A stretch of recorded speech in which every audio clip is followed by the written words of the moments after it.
Que Dieu te bénisse, ma fille. Est-ce que tu peux acclamer encore pour le Seigneur? Acclame pour le Seigneur. Acclame pour le Seigneur. Ce soir, je souhaite à ce que le Saint-Esprit puisse pénétrer dans nos cœurs afin de séparer notre âme et notre esprit pour que nous soyons capables d'être régénérés, renouvelés et sanctifiés. Bonne soirée à tous. Shalom, shalom. Bienvenue à ce qui d'enseignement. Que notre Dieu nous bénisse de partout où nous sommes. J'espère que vous allez bien par la grâce de Dieu. Nous allons ouvrir notre Bible dans le livre de Jonas. Cet homme de Jonas qui avait reçu la recommandation de Dieu pour aller amener la parole de l'Éternel à Ninive. Lui, il a pris la route de Tarsis. Mais il veut nous enseigner quelque chose ce soir. Jonas chapitre 2, verset 10. Jonas dit, « Pour moi, je t'offrirai des sacrifices avec un cri d'action de grâce. J'accomplirai les vœux que j'ai faits. Le salut vient de l'Éternel. » Quelqu'un dit, « Mon salut vient de l'Éternel. » Mon salut vient de l'Éternel. Gloire au Seigneur. Proverbe chapitre 3, verset 9 à 10. La Bible dit, « Honore l'Éternel avec tes biens et avec les prémices de tout ton revenu. Alors tes greniers seront remplis d'abondance et tes cuves regorgeront de mou. » Parole du Seigneur. Adonai Amen. Dieu Tout-Puissant, laisse que nous puissions disparaître. Qu'il faut encore que toi tu apparaisses, que la puissance du feu envahisse nos lèvres et que le Saint-Esprit libère sa grâce. Au nom de Jésus-Christ. Amen. Amen. Amen. Briller dans les sacrifices. Le dimanche, nous avons parlé de l'esprit des sacrifices. Parce que nous étions en train de dire que par briller dans les sacrifices, nous voyons deux types de sacrifices. Il y a les sacrifices que l'homme doit faire et les sacrifices que l'homme doit offrir. Par sacrifice que l'homme doit faire, nous avons démontré l'état d'esprit qui conduit l'homme à se priver,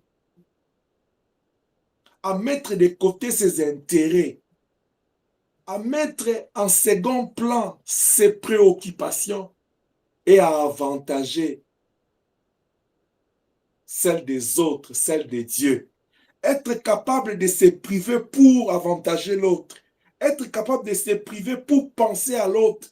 Pendant qu'Abraham était en train de recevoir les 3 anges, Abraham n'avait pas le fils de la promesse, l'héritier qu'il cherchait. Il pouvait saisir cette occasion-là pour dire, ça y est, j'ai la bonne visitation, c'est maintenant que je dois me jeter dans l'eau. Il a dit non, il a intercédé pour son frère. Il s'est privé ce temps-là pour lui. Cet esprit de sacrifice, quand nous avons cet esprit en nous, ça nous permettra, quand je m'agenouille, je me prosterne dans la prière, malgré que je suis comblé de problèmes, accablé par les soucis de la vie, je vais penser à l'autre. Je vais penser à l'œuvre de Dieu. Je vais penser aux pauvres. Je vais penser à ceux qui sont déprimés. Je vais penser aux innocents, à ceux qui sont arrêtés arbitrairement, à ceux qui souffrent dans un contraint, dans un coin du monde. Je vais penser à ceux qui sont en dehors de la grâce, en dehors du salut, parce que nous sommes sauvés. Alléluia. Mais cet esprit de sacrifice, bien-aimé, nous avons besoin de ça parce que ça va aussi nous aider par le temps de sacrifice que nous devons offrir. Tu ne peux pas aller offrir si tu n'es pas habité, si tu n'as pas en toi l'esprit de sacrifice. Et là, je vais parler de 2 choses. L'esprit de sacrifice pour offrir, ça peut être compris et ça doit être compris dans 2 sens. Premièrement, c'est l'esprit de se priver, comme la veuve de Sarepta avec son enfant. Ils se sont privés d'abord pour donner à l'homme de Dieu. C'est l'esprit de se priver comme cette femme qui n'en avait que 2 pièces, s'est privée pour offrir. Là, ça c'est l'esprit de sacrifice, il se prive. Mais aussi, L'esprit de sacrifice, c'est cet esprit-là qu'avait Noé. Quand il sort de l'arche, la première des choses à faire, il dit non, nous sommes de la race de ceux qui doivent apporter les holocaustes à Dieu. Il va aller bâtir un autel pour sacrifier, pour présenter les sacrifices d'action de grâce à Dieu. Voilà pourquoi Jonas est en train de nous dire, il dit, pour moi, je t'offrirai des sacrifices avec un cri d'action de grâce. C'est-à-dire, Jonas, en dépit de tout ce qu'il a vécu avec Dieu, il a compris qu'apporter juste les sacrifices, l'offrande, ça ne suffit pas. Il dit, quand moi je viendrai apporter mes sacrifices, je vais ajouter un cri d'action de grâce. Est-ce que je parle à quelqu'un? C'est-à-dire, le moment où tu es en train d'offrir à Dieu des sacrifices, apporter ton holocauste, abattre l'autel, il faut que tu le fasses avec joie. Il faut que tu pousses un cri. Et ce cri-là ne peut être qu'un cri de joie. Ce cri-là ne peut être qu'un cri d'action de grâce. C'est-à-dire de quelqu'un qui est reconnaissant, qui démontre sa gratitude envers le Créateur. Quand j'apporte mes offrandes, quand je veux lui bâtir un autel, je reconnais en lui qu'il est le Créateur de toutes choses. Que Dieu nous bénisse. Amen. Tout homme est apte.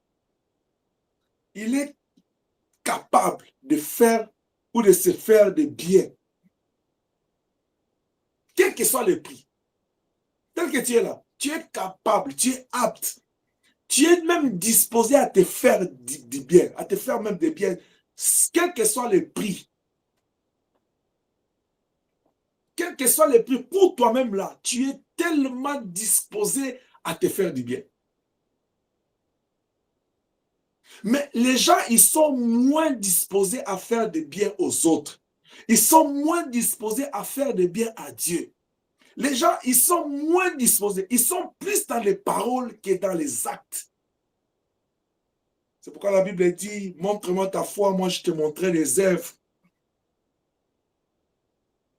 En tant qu'un enfant de Dieu, nous devons quitter les déclarations, nous devons quitter les paroles, ce que j'appelle les blabla. Donc, c'est-à-dire, tu es là en train de déclarer, non, nous devons mettre la parole de Dieu en pratique. De la même manière, tu veux que les promesses de Dieu puissent vêtir les corps en toi, puissent devenir effectives. Toi aussi, tu dois mettre la parole de Dieu en pratique. Alléluia. Amen. De la même manière que tu veux que Dieu puisse te donner, que Dieu puisse te bénir, toi aussi tu dois être capable de donner et de bénir. Parce que la Bible dit, il y a de la joie à donner qu'à recevoir. De la même manière, tu es apte, tu es disposé, tu as un cœur de te faire du bien, même de sacrifier des choses, des moments pour que tu puisses te faire du bien.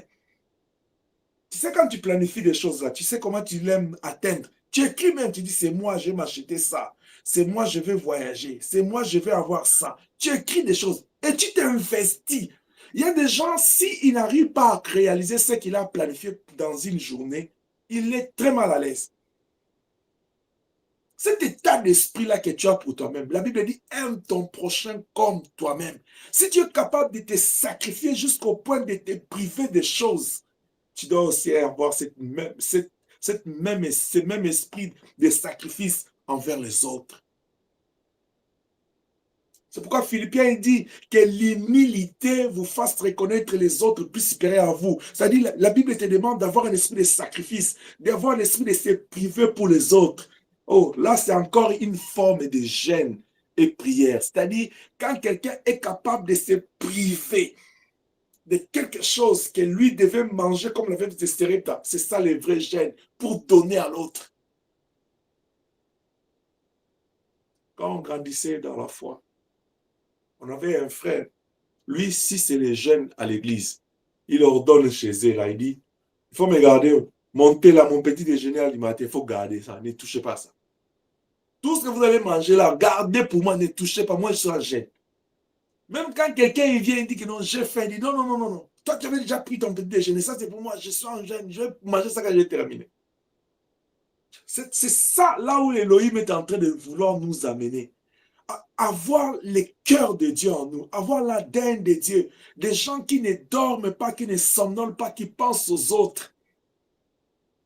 Oh, je suis en train de dire qu'il n'est pas impossible que tu deviennes comme Elohim, dormir, pas somnoler, pas tous les jours. Mais tu peux même avoir une seconde pour penser à l'autre. Que Dieu nous bénisse. Oh, je prie le Seigneur ce soir à vêtir notre esprit, notre âme de l'esprit de sacrifice. Vous savez, ouvrier, même dans l'œuvre de Dieu, si vous n'avez pas l'esprit de sacrifice, vous ne pouvez pas avancer avec Dieu. Dans la vie chrétienne, dans l'œuvre de Dieu, si tu n'es pas habité par l'esprit de sacrifice, tu ne peux pas comprendre Dieu, sa voix, ou tu ne peux pas réaliser ce que Dieu veut. Tu ne seras pas un enfant obéissant. Je faisais un témoignage à ma fille, Inès, tantôt là avant la prière, entre le choix que j'avais d'être là ce soir et d'être quelque part, mais dans le tourment dans mon esprit. Mais il a fallu faire un choix difficile. Vous savez, quand vous avez une position, dans une position donnée de la vie, mais aussi à un certain niveau d'intimité avec Dieu, il arrive que tu prennes des décisions difficiles. Même les hommes ne peuvent pas comprendre.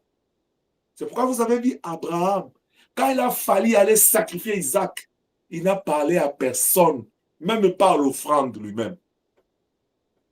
Au pied de la montagne, l'offrande les regarde. Il dit, Père, nous avons les bois, nous avons les feux. Où est l'offrande? Je suis en train de parler à quelqu'un. Les sacrifices que nous offrons, c'est les sacrifices, c'est l'offrande que nous devons apporter à Dieu, mais une offrande qui parle. Alléluia. Il est temps d'arrêter d'amener, d'apporter les offrandes maigres, des offrandes infirmes, qui ont des handicaps, qui n'honorent pas Dieu. Quelqu'un est en train de dire, mais papa, mais comment quelqu'un peut amener une offrande qui est infirme devant Dieu? Vous savez déjà, dans les temps anciens, les gens apportaient leur offrande en nature parce que tout était en nature, il n'y avait pas d'argent. Et les gens vivaient dans l'esprit des trocs, il y avait échange entre bien et bien. Maintenant, là, nous vivons dans un autre monde où l'échange passe par la monnaie. Alors, comment quelqu'un peut amener l'offrande infirme devant Dieu, boiter devant Dieu? Quelqu'un qui apporte l'offrande, pas dans l'esprit de cette femme qui n'en avait que 2 pièces d'argent. Tout ce qui a de l'importance, tout ce qui lui reste. Quelqu'un qui n'apporte pas l'offrande comme cette veuve de Sarepta, tout ce qu'il avait. Parce que le pasteur est en train de dire, va, pille ton compte bancaire, tout donne à l'église. Non. La considération que toi tu donnes, que tu es en train de mettre dans l'offrande, c'est ce qui est très important pour Dieu. C'est pourquoi ce soir, j'aimerais partir de l'esprit de sacrifice comme étant un état d'esprit, de se priver pour Dieu et pour l'autre, mais aussi comme étant un état d'esprit, comme une disposition de bon cœur à offrir à Dieu des offrandes, des sacrifices. Vous voyez ce que Jonas dit? Il dit pour moi, pour moi. Personne ne lui dit, il dit pour moi. Je t'offrirai des sacrifices. Il ne dit même pas le sacrifice, il dit des sacrifices. C'est-à-dire, il prend un engagement dans son cœur. Il veut briller dans les sacrifices, c'est comme des flambeaux. Oh, je suis en train de prier le Seigneur pour quelqu'un qui m'entend ce soir. Et je bénis le Seigneur pour ma fille, pour le verset qu'elle a donné. C'est tellement profond. Il faut que Dieu sépare notre esprit, notre cœur. Vous savez pourquoi? Parce que des fois, quand nous, le prédicateur, nous parlons, les gens y réfléchissent avec leur esprit et ça bloque la foi dans leur cœur. Mais laisse que le Saint-Esprit te donne les oreilles spirituelles, qu'il me donne ces oreilles spirituelles pour que nous puissions ouvrir la voie de notre cœur, que cette parole trouve une place là-dedans. Que Dieu nous aide. Amen. Jonas dit, pour moi, je t'offrirai des sacrifices. Moi, Jonas, je vais t'offrir, à toi, Dieu, des sacrifices. Si on veut un peu reculer un peu en arrière, on va parler d'un homme qui a eu la mission d'aller vers un endroit, un territoire A, lui il va vers un territoire B Parce que selon lui, le peuple de Ninive était un peuple à courroie d'incrédules. Il ne voulait pas écouter la parole. Pour lui, il trouvait comme si c'était de la peine perdue et que c'était un temps perdu pour lui. Lui, il a compris qu'il était plus intelligent que Dieu. C'est ce qui nous arrive. L'une des choses qui fait que les gens ne savent pas offrir à Dieu, être fidèles à les offrandes, c'est parce que les gens ils réfléchissent à la place de Dieu. Ils pensent que non, et ils comprennent leur souffrance, leur médiocrité plus que Dieu. Ils pensent que non, et ils sont en train de comprendre que non, avec les 20 francs que j'ai ici, les 20 dollars que j'ai, si je donne ça, si je fais ceci, je ne vais plus avoir l'argent. Mais laisse-moi te dire, c'est Dieu qui nous donne et nous retournons à Dieu. Quand nous ne nous donnons pas à Dieu, nous, la Bible dit, si tu n'es pas fidèle dans les petites choses, Dieu ne te donnera pas grandes choses. Est-ce que je parle à quelqu'un? Amen. Nous devons arrêter de réfléchir à la place de Dieu. Nous devons arrêter de faire des calculs à la place de Dieu. Si quelqu'un veut devenir riche en scellé, il n'y a que Dieu qui peut te rendre riche. Parce que la Bible dit, l'or et l'argent appartiennent à Dieu. Laisse-moi te faire réfléchir comment est-ce qu'il n'y a que Dieu qui peut te rendre riche. Je vais te prendre deux entreprises. L'entreprise d'Élohim et l'entreprise d'un homme dans ce monde. Tous ceux qui sont dans la société de Dieu. Oh, quelqu'un dit, mais papa, Dieu a une entreprise, oui. Luc chapitre 2, verset 49, il dit à ses parents, ne savez-vous pas que je dois m'occuper des affaires de mon Père? Dieu a ses affaires. Vous savez, les affaires de Dieu, c'est quoi? Jésus-Christ l'a dit. Il dit, le Fils de l'homme est venu chercher et sauver ce qui était perdu. Voilà les affaires de Dieu. C'est tout le temps Dieu préoccupé par le fait d'aller chercher ceux qui sont perdus et les sauver. Alors, c'est comme ça que depuis Genèse 3,15, Dieu a dit au serpent, de la femme naîtra un rejeton qui va t'écraser la tête et toi, tu vas les mordre les talons. Dieu avait déjà instruit, il avait déjà prophétisé si l'homme orchestre, l'homme du centre, le maestro de son entreprise, Jésus-Christ. Quand Jésus il vient, il regarde Pierre, il dit à Pierre, tiens Pierre, sur toi, je bâtirai mon église. Après, dans Matthieu, il termine, il dit, quand il a fini sa mission, il dit, tout pouvoir m'a été donné. Comme le Père m'a envoyé, tout pouvoir m'a été donné. Moi, je vous envoie maintenant. C'est comme ça l'apôtre Paul comprend. Il dit, nous sommes des ambassadeurs, c'est-à-dire nous avons reçu un pouvoir par délégation. Et l'apôtre Pierre termine pour dire, nous sommes un royaume de sacrificateurs. Voilà pourquoi moi j'aime le dire, nous sommes de l'ordre de Melchisédek. Les sacrificateurs de l'ordre de Melchisédek. C'est dans cette affaire-là que moi je me retrouve. C'est dans cette affaire-là que plus près de toi se retrouve. C'est dans cette affaire-là que tu dois te retrouver. Est-ce que je parle à quelqu'un? Amen. Si tu es déjà dedans, dans les affaires de Dieu, c'est-à-dire notre mission, notre coopération, comme dit le monde, notre corps, c'est d'aller chercher et sauver ceux qui sont perdus, en commençant par nos familles. Alors pose-toi la question de savoir, qu'est-ce que toi tu fais pour chercher et sauver ceux qui sont perdus? En commençant par ta famille. Et maintenant, cette affaire-là de Dieu, d'aller chercher, sauver ceux qui sont perdus, se passe en deux temps. Il y a des comme je vous ai expliqué dans les services du ministère, ce que Dieu a appelé, il les a confiés cette mission-là d'autorité. Il y a des quand vous lisez dans Luc chapitre 8, 1 à 3, vous allez voir même les seigneurs, avec ses disciples, ils étaient dans l'action. Mais il y avait un groupe de femmes qui étaient là à côté pour l'assister avec leur vie. C'est-à-dire, dans l'œuvre de Dieu, il y a ce que moi j'appelle les prédicateurs directs, les évangélistes directs et les prédicateurs eux, évangélistes indirects. Il y a d'autres personnes, lui, la Bible, ouvrir la Bible, ce n'est pas son travail. Lui, c'est travailler avec ses idées, mettre son argent, mettre son temps, mettre sa force physique, être là, donner sa prière. Il y a des gens, chacun en ce qui les concerne, comme je l'avais dit dans les services, il y a de ceux qui vont travailler dans le ministère, les autres dans les dons spirituels, les autres dans les dons ou les compétences naturelles.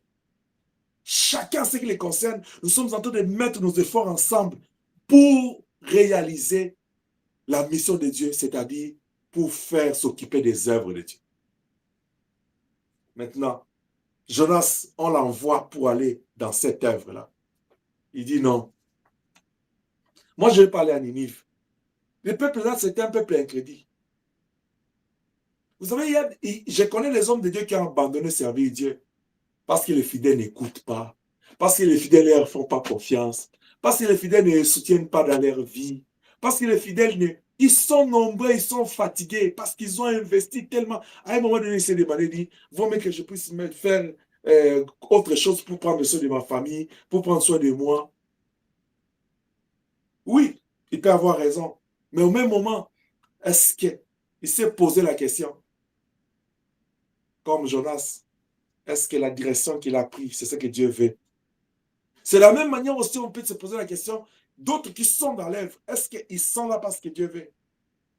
Je suis en train de dire juste à quelqu'un, sois là où Dieu veut que tu sois. Sois là où Dieu te voit. Mais ne sois pas seulement là, mais fais ce que Dieu attend de toi, là où il veut que tu sois. Ne sois pas là où toi tu veux. Ne fais pas ce que tu veux dans l'œuvre de Dieu. Mais je me répète, dans les œuvres, dans les affaires de Dieu, Dieu a établi chacun selon ses capacités. Jérémie il dit dans 1,4-9, il dit, avant que tu sois une tache de sang dans le ventre de ta maman, je t'avais connu. Avant que tu sois formé, je t'avais choisi. Avant que tu ne sois né, je t'avais établi. Je peux prendre l'exemple que je connais Jos aujourd'hui, je prends un exemple. Mais dans l'éternité, Dieu avait déjà planifié, avant même que Jos ne soit né, Dieu l'avait déjà établi sa servante. Il reste maintenant le temps de Dieu, il reste maintenant l'action divine. Mais Dieu déjà, il sait que quand il envoie, c'est quelle étoile qu'il a mis en toi. Et cette étoile que Dieu met en toi, c'est pour sa gloire. Mais au même moment, cette étoile-là, tu vas l'exercer pour le royaume de Dieu, mais aussi tu dois l'exercer pour ta vie sur la terre. Alors, Jonas est ce type des hommes, je suis passé par là, je l'ai toujours dit, qui aiment comprendre les choses mieux que Dieu, qui aiment s'expliquer plus que Dieu, qui aiment démontrer qu'ils sont intelligents plus que Dieu, qui aiment voir que non, moi je comprends bien les choses plus que Dieu, qui aime penser que non, lui, il comprend sa souffrance de plus que Dieu. Si tu es là ce soir, toi, tu penses que non, Dieu ne comprend pas ta souffrance. Si tu es là ce soir, toi, tu aimes travailler, servir Dieu à la manière que toi, tu veux. C'est le type de Jonas. Mais tu sais ce qui est arrivé à Jonas? C'est ce que Dieu fait toujours avec tout homme qui le fuit. Avec tout homme qui ne sert pas comme lui veut. Tu vois l'exemple de Saul? Saul croyait aussi qu'il, en tuant les chrétiens, il est en train de servir Elohim. Mais Dieu ne l'a pas laissé toujours. Parce que la Bible dit, les ténèbres ne régneront pas toujours. L'œuvre, toute œuvre qui est conduite, pas selon le Saint-Esprit, ou en dehors de la volonté de Dieu, ce n'est que ténèbres aussi ténèbres. Car la lumière n'est que Dieu. Dieu a rencontré Saul et Dieu l'a transformé. Maintenant, regarde cet homme qui avait fui la volonté de Dieu, qui avait fui la mission, qui avait dévié la mission de Dieu. Aujourd'hui, il nous apprend. Il dit, pour moi, je t'offrirai des sacrifices. L'offrande que nous devons offrir. Et si ce soir, j'aimerais te dire, l'offrande que nous devons offrir, c'est toute action, doit être comprise comme toute action de bienfaisance que tu accomplis envers Dieu ou envers l'autre.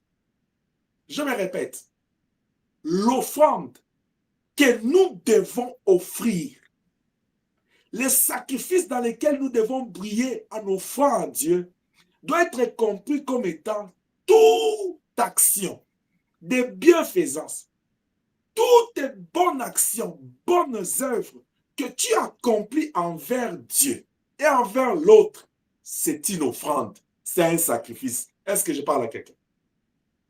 Amen. La Bible dit dans Matthieu, dit, même un verre d'eau que vous donnez à l'un de mes petits, c'est à moi que vous avez donné ça. C'est-à-dire, même quand tu ne prends pas l'argent, mais tu prends juste un morceau de pain, tu donnes à quelqu'un qui a faim, que le Seigneur te bénisse là au nom de Jésus-Christ. Même quand tu penses dans ta maison pendant que tu pries, et que tu prends 30 minutes, 1 minute pour prier pour quelqu'un, c'est un sacrifice que tu offres à Dieu de ton temps. Que le Seigneur te bénisse là où tu es. Même quand tu prends ton temps pour prier pour moi sans que je le sache, je dis encore que Dieu te bénisse là où tu es. Amen. Même quand tu restes chez toi là, tu dis, ah, Dieu m'a béni. Je dois prendre cette 1/10, ça ne m'appartient pas. Je dois offrir ça à l'homme de Dieu. Que Dieu te bénisse. Toute action que tu fais dans ta vie, toute bonne œuvre que tu offres à Dieu ou à ton prochain, c'est un sacrifice que Dieu a besoin. Que c'est ça ce que Jonas dit, je t'offrirai des sacrifices.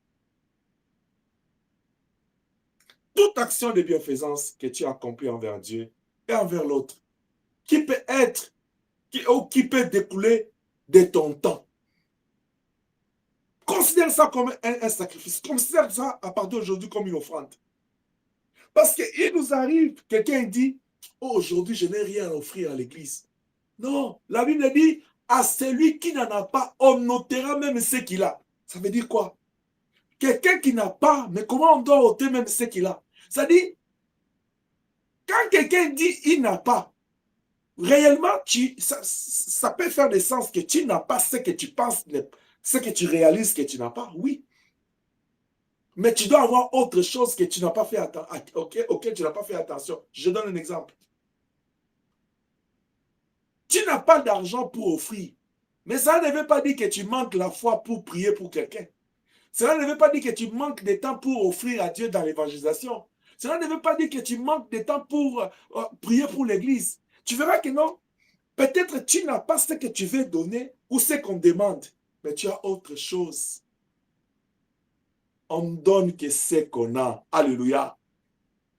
Tu vois cette femme ici, s'il était dans nos églises actuelles, là où tout le monde est devenu ce qu'il est devenu, ou là où on précise, on dit non, non, on va prier, on va commencer par les gens qui donnent 10 000 $. Cette femme n'allait pas être qualifiée.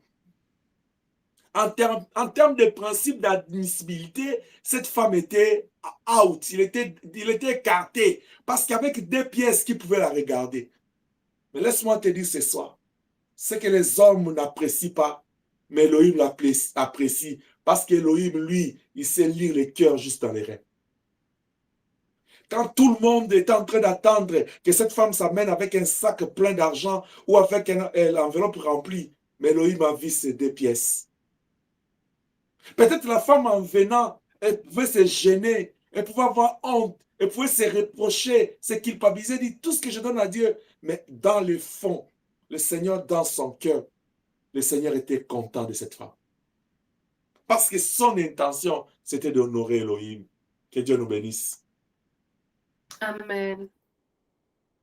Tout ce que tu peux faire de bien, tout ce que tu peux donner de bien, tout ce que tu peux offrir de bien en termes de ton temps, en termes de bien de ce monde, en termes de ton énergie, que ce soit ta dîme, que ce soit ton offrande.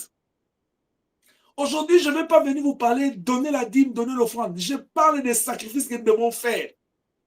Que ce soit une collecte qu'on demande à l'église, que ce soit l'aumône qu'on donne aux pauvres, que ce soit les actions de grâce comme Jonas est en train de dire, je te donnerai avec des cris d'action de grâce.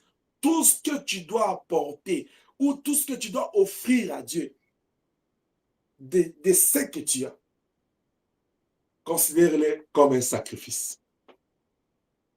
Alléluia. Vous savez, dans l'Ancien Testament, ils avaient cette culture-là des sacrifices. Et il y avait des moments où ils baptisaient des autels. quelqu'un veut offrir, mais il ne va pas aller apporter seulement ses prémices à l'église, au temple, mais il doit bâtir un hôtel.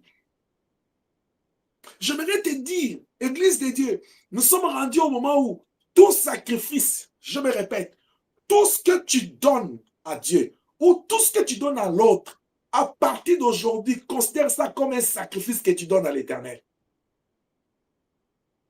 Ne donne plus des choses gratuitement.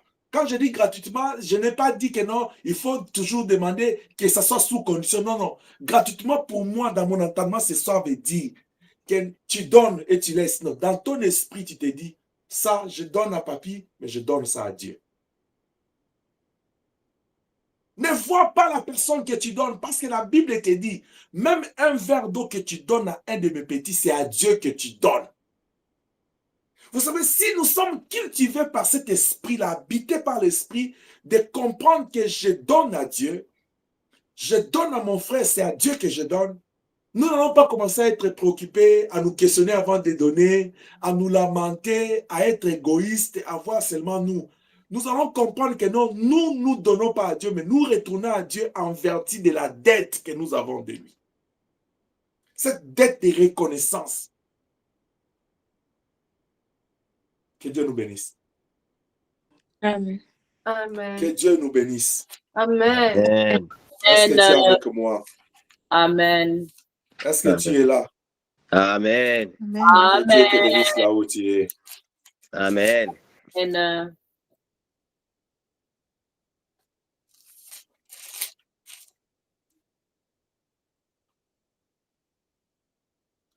Hébreux chapitre 13, verset 16, il dit quoi?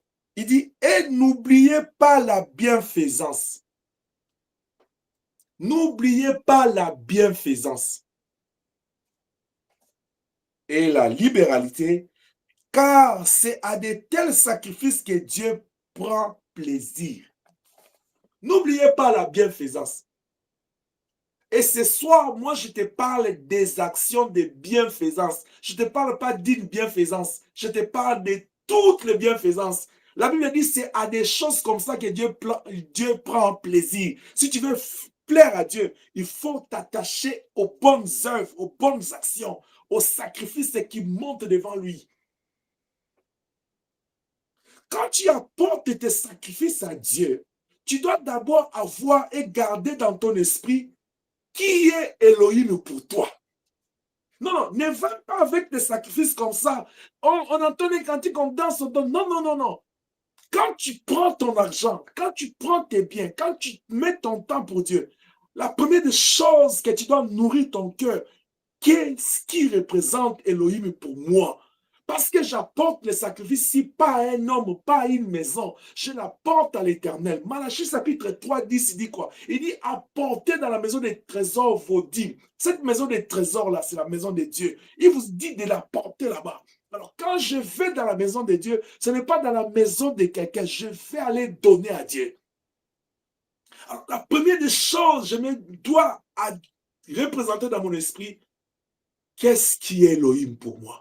Il est qui pour moi? Qui il est pour moi? Il est temps que nous puissions abandonner cette médiocrité, cette manière médiocre de servir, de sacrifier à Dieu, de présenter à Dieu nos offrandes.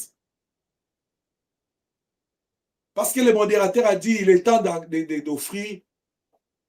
Tu sens ton cœur comme si on a confiné ça, comme si c'est du confinement dans ton cœur. Mais quand on dit c'est le moment de prier, de demander, là tu dis, si le modérateur donne 5 minutes, tu dis, ah, il nous a arrêtés. On avait encore à dire. Oui, tu as besoin de quoi? D'une heure de prière? Tu veux que le modérateur te laisse 1 heure? Ok, mais le modérateur te demande 1 minute pour offrir. Ton cœur est confiné. Mais toi, tu as besoin d'1 heure pour parler à Elohim. Elohim a besoin juste d'1 seconde pour que tu lui apportes un sacrifice de bienfaisance, l'offrande de joie qui lui fait plaisir. Mais toi, tu n'as pas ce temps-là. Quand c'est le temps d'offrande là, tu vois même les gens ne te regardent pas sur les screens. On dit, papa va prier là. Et tu vois tout le monde, c'est comme si le modérateur met les gens mal à l'aise. Non, non, bien aimé, c'est le moment de joie. Parce que c'est le seul moment que toi, tu as pour donner à Dieu. Je suis en train de vouloir dire à quelqu'un ce soir. comment est-ce que moi, regarde, réfléchis avec moi. Elohim, il est Dieu, le Tout-Puissant.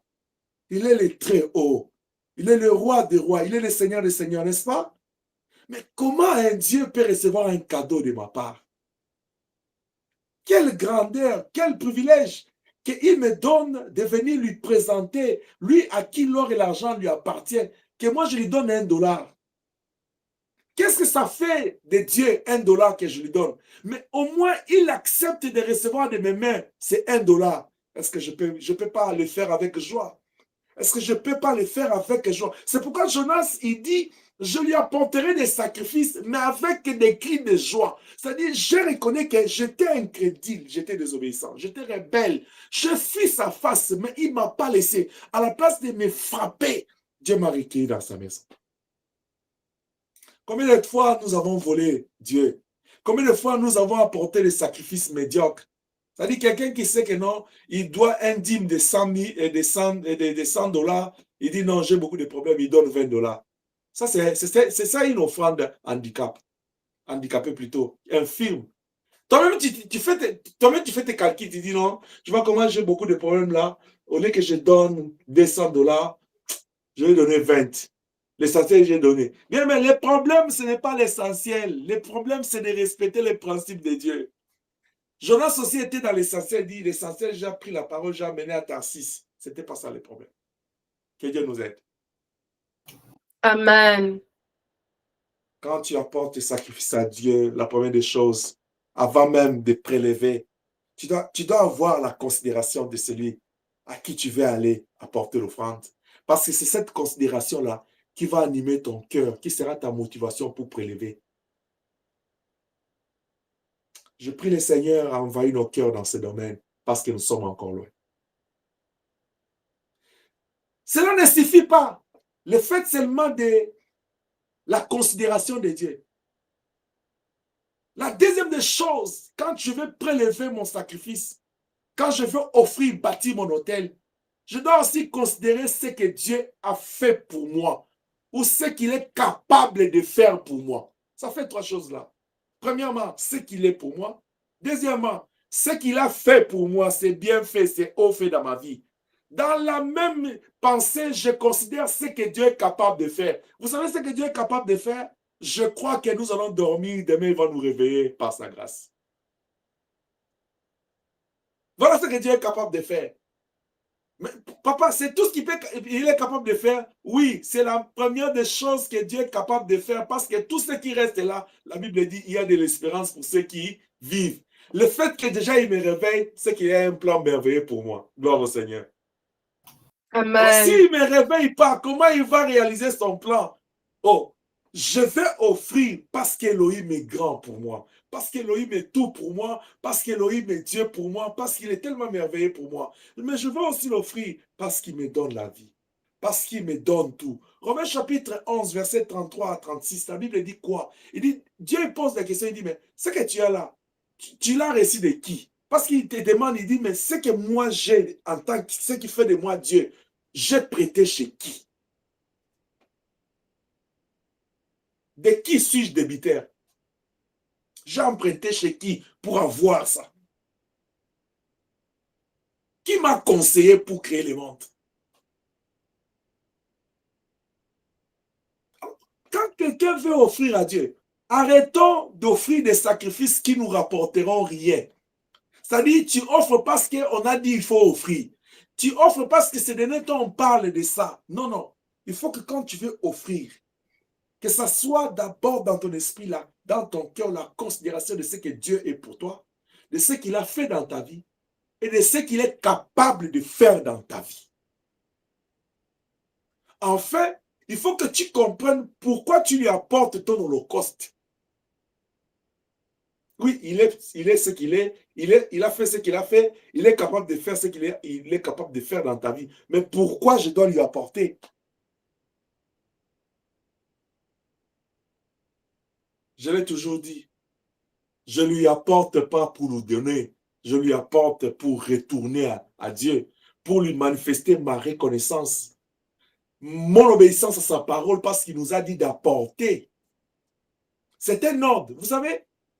apporter la dîme, offrir des offrandes à l'église, amener des actions de grâce, c'est un ordre. Bien, mais ce n'est pas une négociation. Ce n'est pas quelque chose, ça dépend de toi ou de moi, non. C'est un ordre qui est établi par Dieu. Est-ce que je parle à quelqu'un? Amen. Ne pas le faire, tu désobéis à la parole de Dieu. Donner le monde, c'est-à-dire, tu vois un pauvre qui n'en a pas, et que toi tu en as, tu lui donnes un morceau de pain. C'est un ordre. La parole de Dieu, c'est un ordre. Est-ce que je parle à quelqu'un? Amen. Tout ce que Dieu a écrit ici, ce qu'il a dit qu'on doit faire, ce n'est pas négociable, c'est un ordre. Et ce qu'il a dit qu'on ne doit pas faire, ce n'est pas négociable, c'est aussi un ordre de ne pas le faire.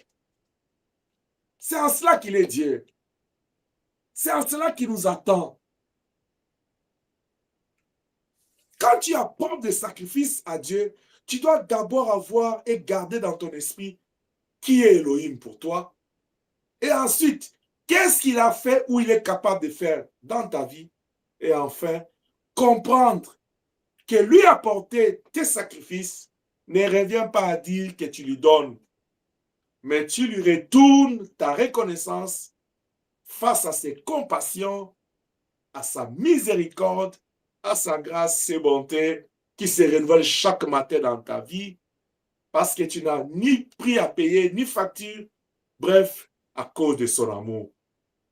C'est pourquoi Psaume 103, il dit « Mon âme loue l'Éternel et n'oublie aucun de ses bienfaits. » Est-ce que je parle à quelqu'un? Amen. Amen. J'aime Salomon. J'aime Salomon. Écoutez ce que cet homme de Salomon il dit. Tu peux lire dans Psaume 103, verset 2, Psaume 116, verset 17. Moi, je vais aller chercher mon frère de Salomon, le roi. Je l'aime. Parce qu'il réfléchit et nous aide à grandir dans la foi. 2 Chroniques, chapitre 7, verset 5. Qu'est-ce que la Bible dit? Le roi Salomon immola 22 000 bêtes. 22 000.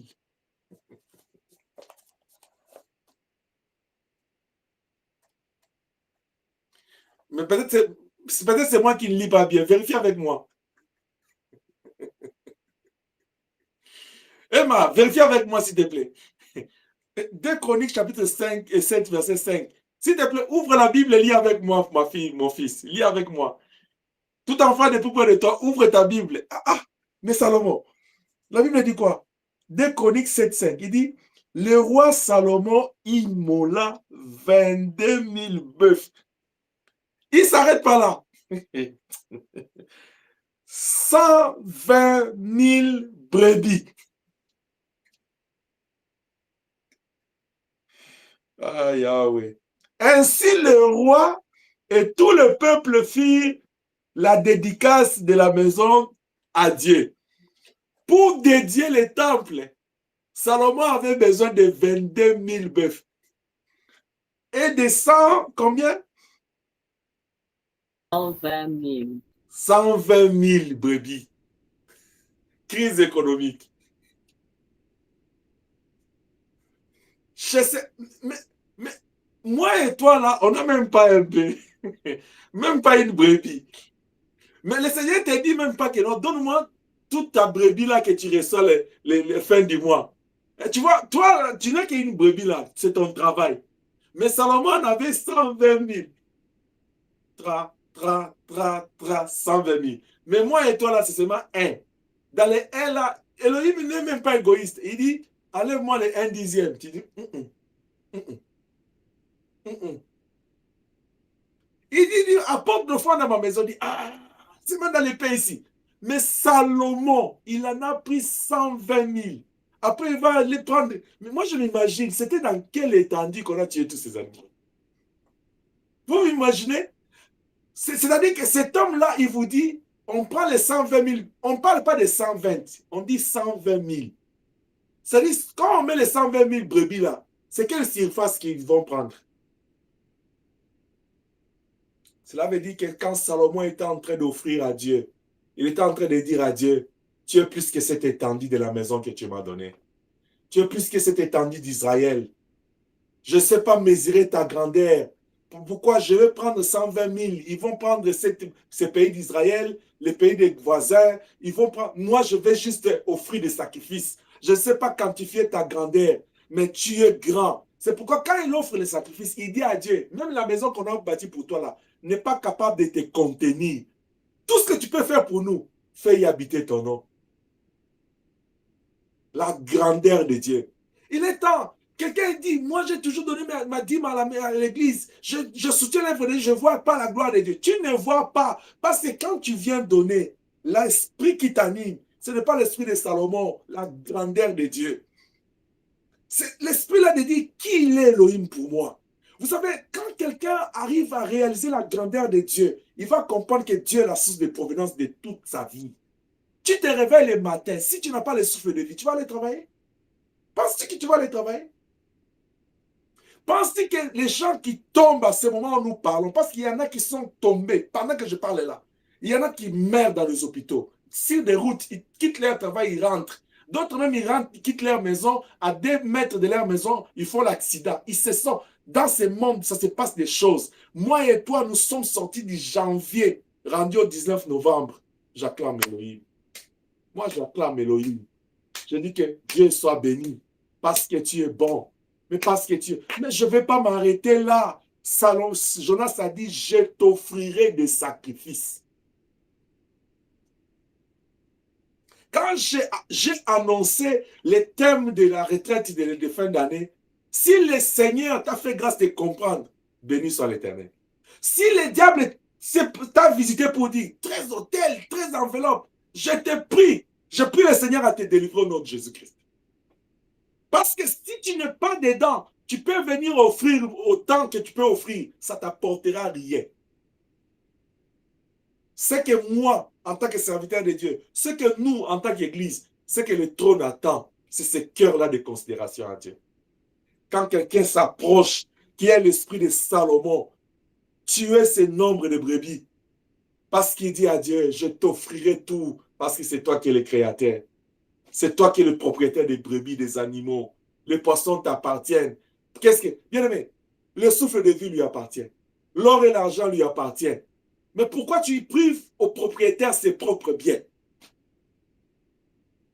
La Bible dit, la nature elle-même ne vous enseigne-t-elle pas?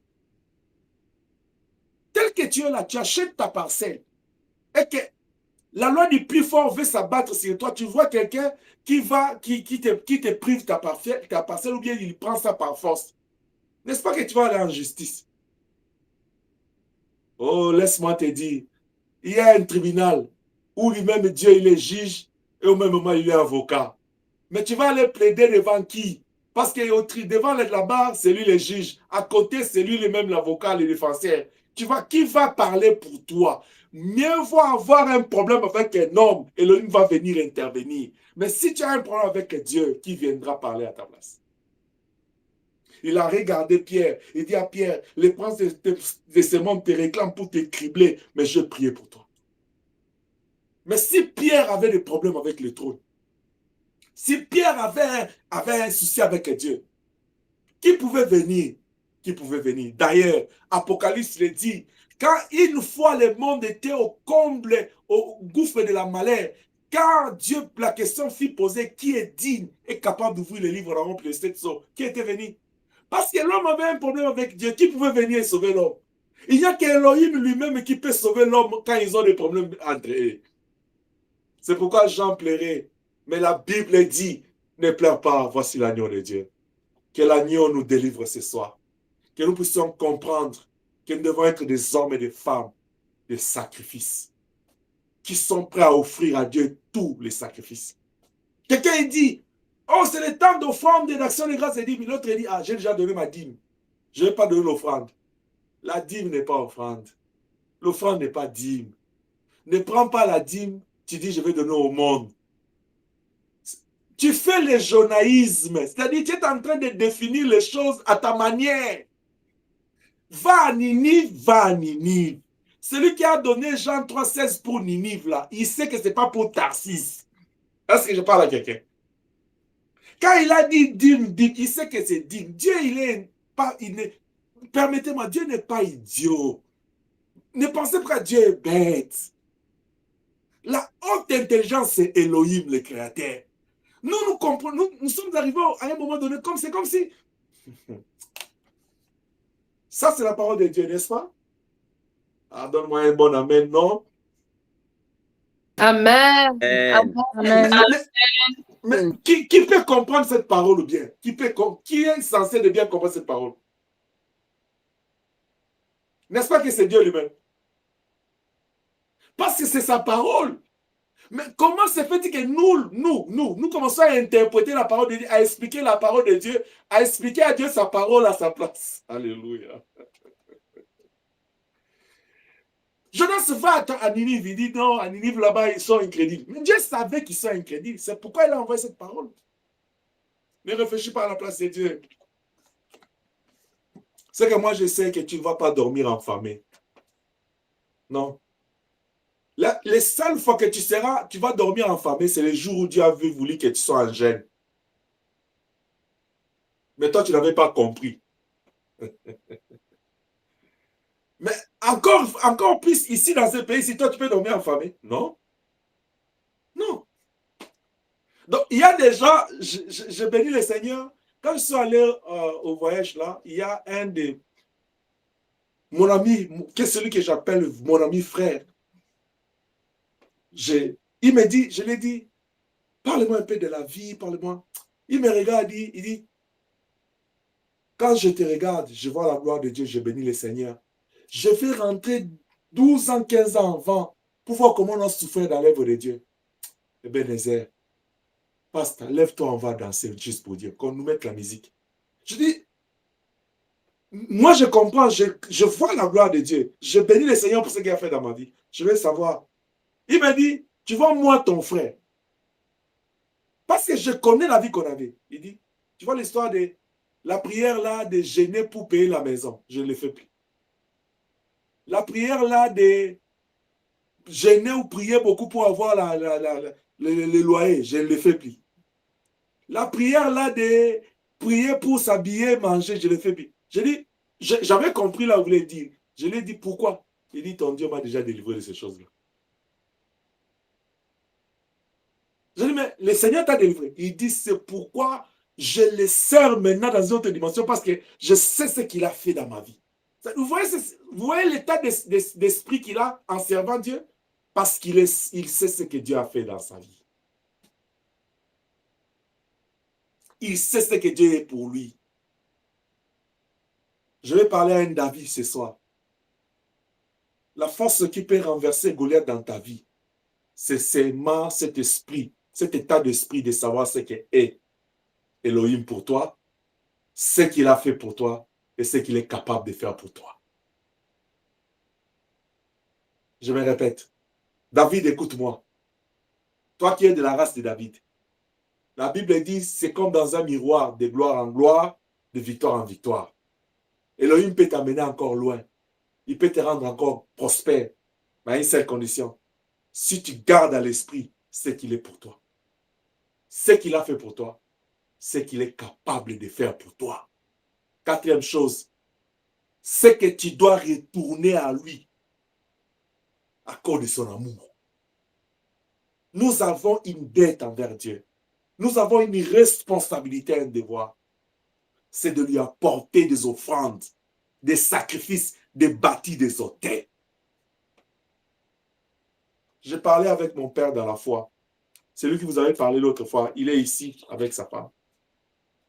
Quand il m'a demandé la santé de l'église, je lui ai parlé du concept qu'on était en train de voir ensemble et je lui ai parlé des programmes de la fin d'année. Vous savez, dans sa grandeur et dans son humilité, quand je lui ai dit, je vais parler sur les 13 hôtels d'Abraham, même réaction. Beaucoup de gens, ils reviennent avec moi avec la même réaction. Inès m'a dit, papa, toutes ces choses, qu'est-ce qu'il y a? Il y avait 13. Inès, calme-toi, il y en a 13. Il me dit, l'homme, tu as trouvé 13 là-bas? J'ai dit, oui, papa. J'aime l'humilité de mon père. Vous savez ce qu'il m'a dit? Il dit, moi, j'en ai trouvé seulement 6. Toi, tu es arrivé à 13 comment? Oh, réponds-lui, c'est Dieu. Parce que Dieu a prévu un principe. Nous connaissons en partie, nous professons en partie. Et il révèle à qui il veut. C'est ça le principe de Dieu. Mon père est comme mon Élie. Mais quand Élisée vient, il fait de grandes choses. Parce que je suis de la race d'Élie, le Tishbite. Je commence à les taquiner parce que j'aime mes pères, je les taquine. On a commencé à rigoler. Les enfants étaient en train de rigoler, de rire à mort. Je dis, tu vois, je lui ai dit seulement, tu comprends que tu as vieilli parce que moi j'ai grandi. Tu vois, les jours, toi aussi tu vas grandir. Je vais dire, j'ai vieilli. C'est pourquoi je t'attends vite, grandis. Parce que moi aussi, je vais dire que j'ai vieilli. Tu ne veux pas grandir, pourquoi? C'est pourquoi tu vois, je ne vieillis pas. Parce que toi, tu ne veux pas grandir. Que Dieu soit béni. Amen. Je disais que Dieu soit béni. Amen.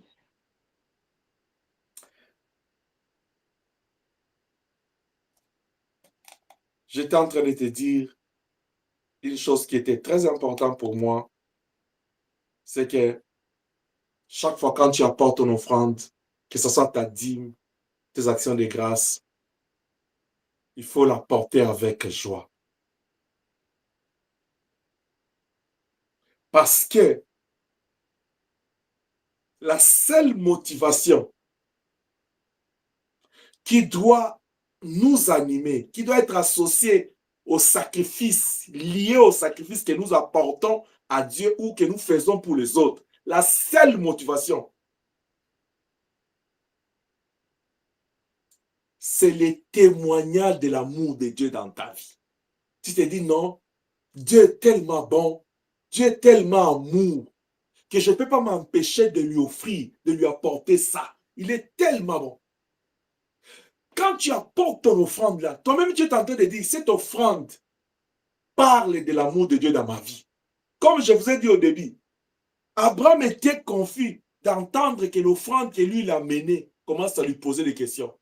Papa, il y a le bois, il y a le feu. Mais où est l'offrande? Où est l'holocauste? Arrête de présenter à Dieu des sacrifices maigres, des sacrifices morts, des sacrifices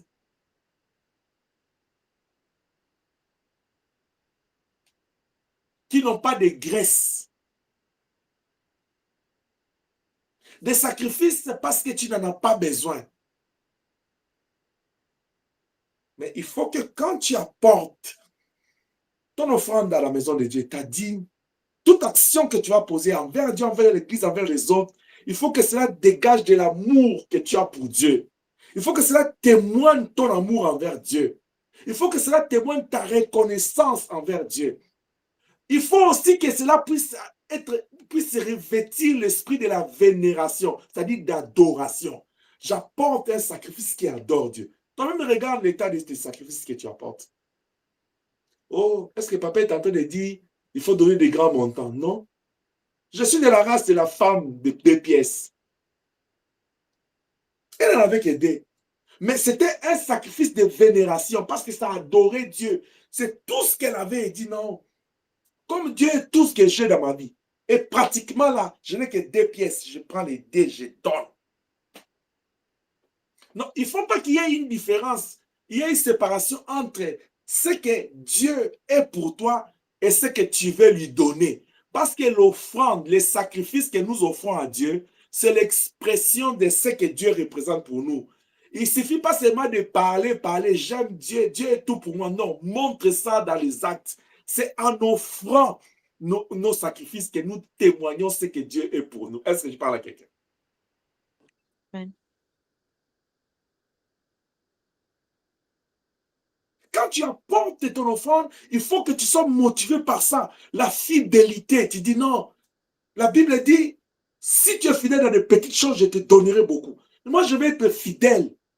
C'est pourquoi je dis aux parents, apprenez aux enfants de donner. Alléluia. Tu sais, peut-être toi, tu as des problèmes de donner aujourd'hui parce que c'est tes parents qui t'ont déformé. Peut-être que tu as grandi dans un environnement où l'offrande ne disait rien à la famille. Aller à l'église, c'était je pars, je termine, je rentre. Mais regardez, la Bible dit inculque à l'enfant, inculque. Tu lui donnes l'argent, tu lui vas donner. Donne. C'est comme j'ai donné toujours l'exemple de papa Félix. Quand il donne, quand c'est la fin de l'année, tous les enfants viennent donner l'offrande. Et j'aimerais bien entendre Dassa quand il dit, pourquoi on donne tout l'argent à papy? Il faut que l'enfant comprenne qu'on ne donne pas à papy. L'enfant comprend qu'on donne à Dieu. C'est le fait là que tu donnes à l'enfant aujourd'hui. Pas Félix, il donne encore demain. L'enfant, il comprend, il dit non. Auparavant, c'était on te donne. Tu vois, l'enfant, il tourne. Il faut que Bishop insiste, dit, va mettre dans les paniers. Après, c'est un enfant.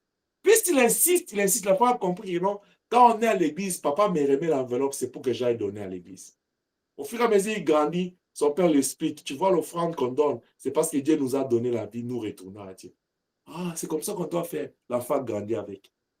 Et je pense à mon humble avis, si l'enfant grandit comme ça, quand il deviendra notre âge ici, il n'a pas besoin qu'on lui parle de donner à Dieu. Est-ce que quelqu'un est d'accord avec moi? Il n'a pas besoin.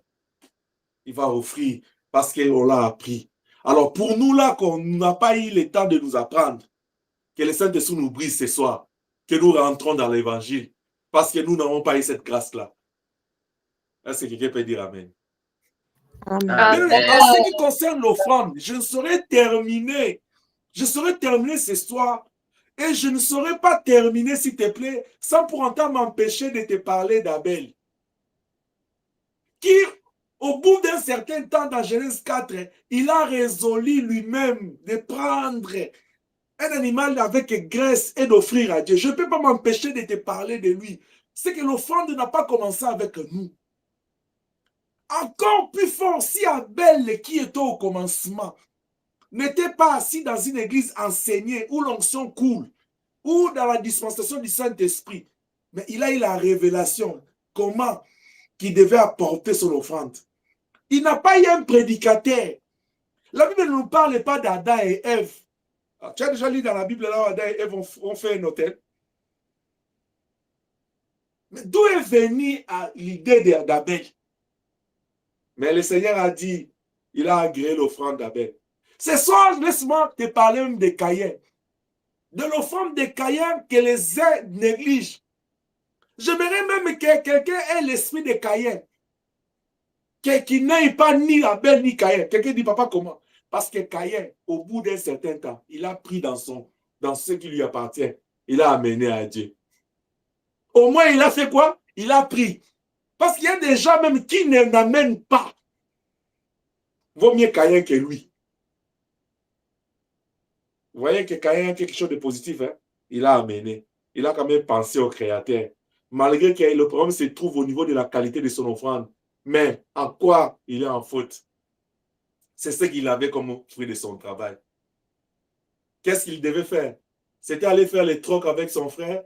Ça, c'est encore une autre possibilité. Mais Dieu devait laisser ça comme ça parce que c'était une leçon pour nous, l'Église. Que je te parle encore de qui? J'aime Noé. La Bible dit dans Genèse 8, 22, quand il sort de l'arche, première chose, Noé va bâtir l'autel. Il dit, j'ai reçu la voix, il m'a dit de bâtir l'arche, j'ai construit l'arche. La voix m'a dit, à la fin, fais entrer toute espèce d'animaux des AD. J'ai fait. Mais la voix est venue, le Seigneur par sa main puissante a fermé la porte. Je suis resté dans l'arche pendant une année. Il y a eu pluie pendant 40 jours. Mais lui, il est resté dans l'arche pendant une année. Ça fait comme 320 jours. Il n'y avait plus de pluie. Si on fait les calculs comme ça, 320, 325 jours. Il était là. Le temps que les eaux puissent baisser, les niveaux des eaux baissent. Bien aimé, peut-être tel que tu es là, tu n'as jamais encore goûté à la mort. Peut-être toi, tu n'as jamais... Quelqu'un dit, mais papa, goûter à la mort veut dire quoi? Tu sais, goûter à la mort, ça veut dire quoi? Peut-être Tu n'as pas encore été malade jusqu'à à entendre l'odeur de la mort dans ta maladie. Peut-être tu n'as pas encore, il t'est pas encore arrivé au volant là, tu es en train de partir, tu entends seulement quelque chose qui vient de... C'est pas toi qui es en erreur. Paf! Tu n'as jamais appris ça. Peut-être tu n'as pas encore traversé quelque chose de douloureux dans ta vie et le Seigneur vient t'aider. Peut-être tu n'as pas encore été avec quelqu'un au lit, ton frère ou ta soeur, qui que ce soit, et tu te réveilles comme ça, lui il meurt. Ou dans une même maison. Tu ne comprends pas encore la grandeur de Dieu dans ta vie. Peut-être tu es allé sur ce chemin-là du miracle habituel, c'est-à-dire, je dors, je me réveille, je vais dans mon...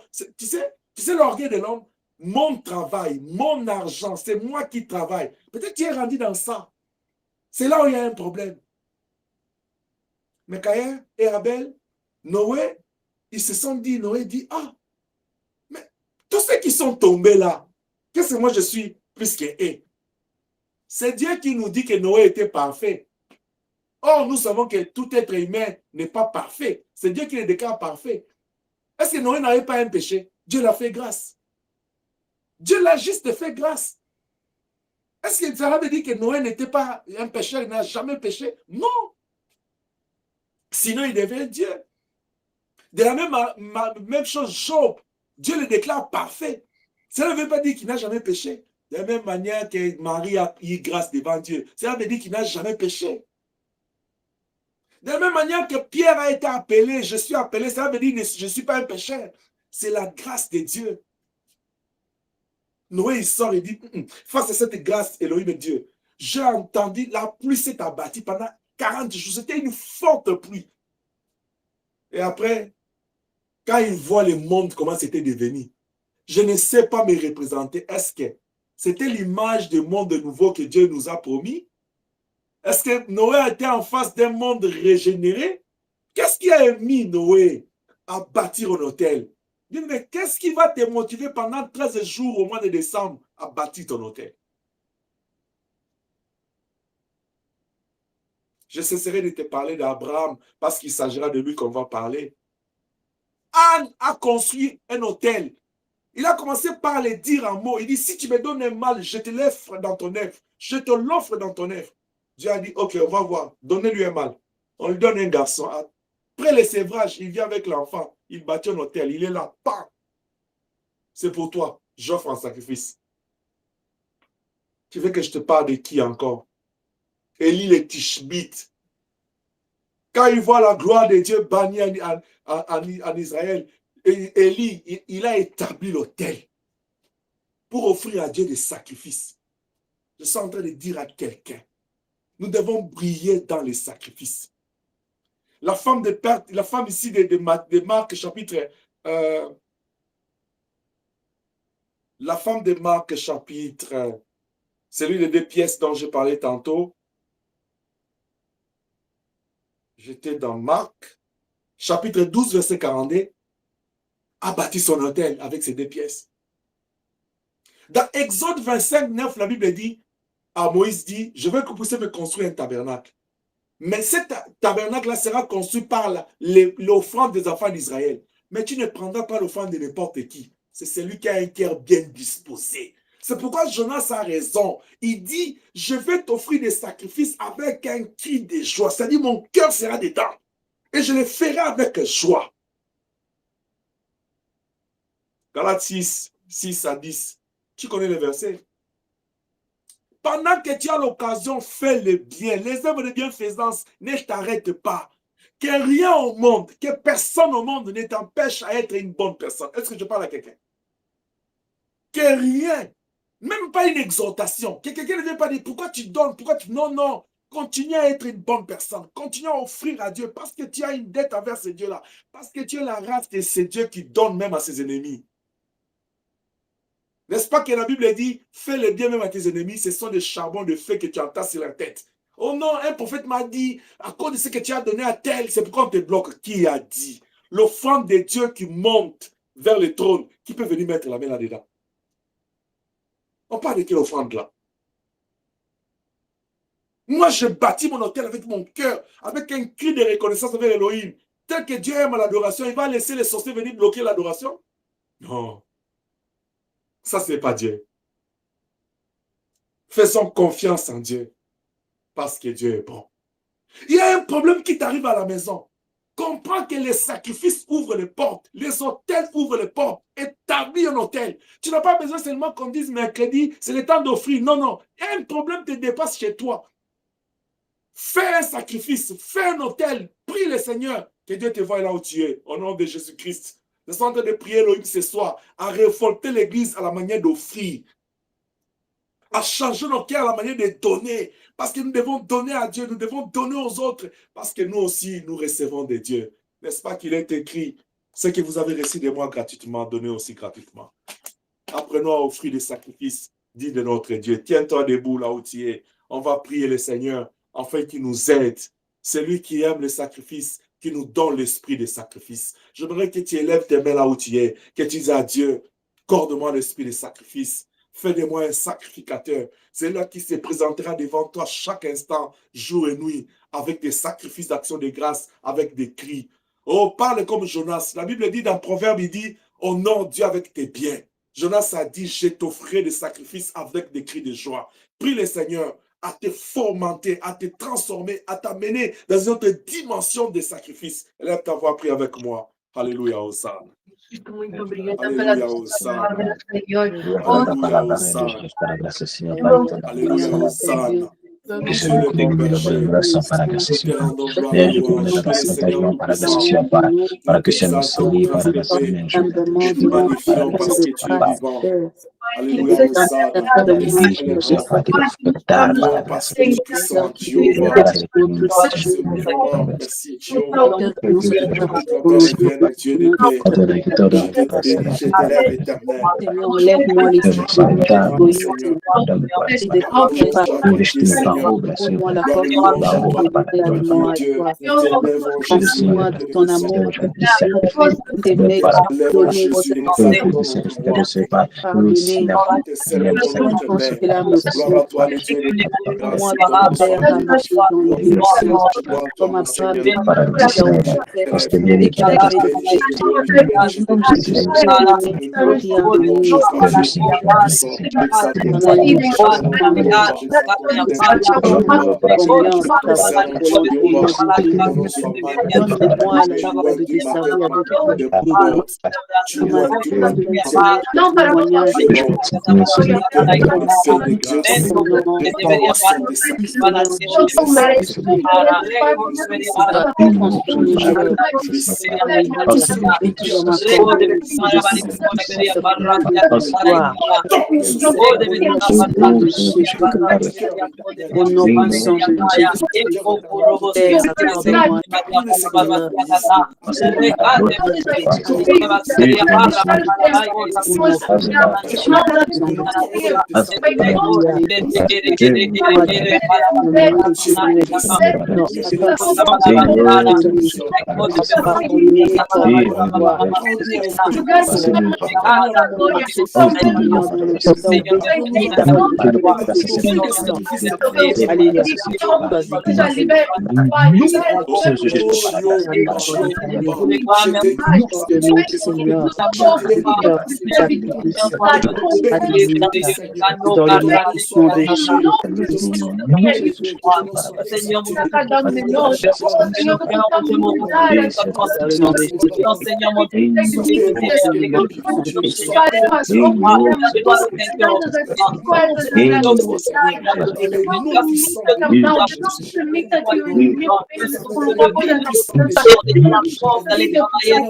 Puissant de Jésus-Christ. Amen. Étends tes mains. Parce que moi, je veux bénir l'Église. La Bible me dit que quiconque je bénirai sera béni. Mais je vais dire à quelqu'un, j'ai besoin de bénir quelqu'un qui veut être prospère.